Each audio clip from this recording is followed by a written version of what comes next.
اور آج اس عقیدے کو سینہ کھول کے جس نے مانا ہے اسے سنی کہا جاتا ہے۔ سبحان اللہ۔ پوچھا اس وقت صحابہ نے جواب دیا اللہ و رسولہ اعلم،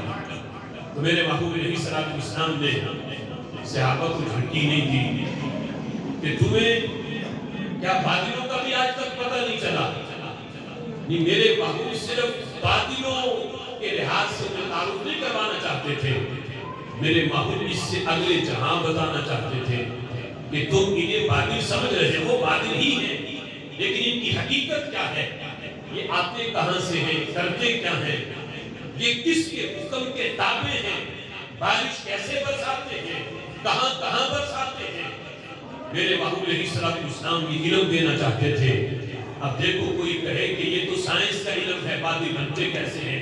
بادل کس طرح بارش برساتے ہیں، یہ کب بارش برسائیں گے کب نہیں برسائیں گے، کون سے بادل بارش برساتے ہیں کون سے نہیں برساتے، یہ تو نبوت کا کام ہی نہیں، یہ تو سائنس کا علم ہے۔ میرے محبوب علیہ السلام نے یہ ساری باتیں جو آج سائنس تحقیق کر کے بتا رہی تھی، میرے نبی صدیوں پہلے اپنے صحابہ کو بتا رہے تھے۔ فرمایا ہاذی، میرے صحابہ سنو، ہاذی روایت الارض، فرمایا یہ باطل ہے اور یہ روایت الارض، روایہ کہتے ہیں اس اونٹ کو جس پہ پانی لاد کے ایک جگہ سے دوسری جگہ پہ لے جایا جاتا ہے، تو میرے محبوب فرماتے ہیں یہ اس اونٹ کی طرح ہے کہ جس پہ پانی لاد کے ایک جگہ سے دوسری جگہ لے جا کر زمینوں کو سیراب کیا جاتا ہے۔ روایت الارض، یہ زمین کو سیراب کرنے والے ہیں، یہ روایہ ہیں، روایت الارض ہیں، ان کے ذریعے زمینیں سیراب ہوتی ہیں۔ اور میرے آقا فرماتے ہیں یسوقها اللہ الی قوم لا یشکرون ولا یدعون، فرمایا رب ذوالجلال انہیں ہانکتا ہے، اللہ انہیں ہانک کے لے جاتا ہے ایسی قوم کی طرف جنہوں نے کبھی اللہ کا شکر ادا نہیں کیا ہوتا،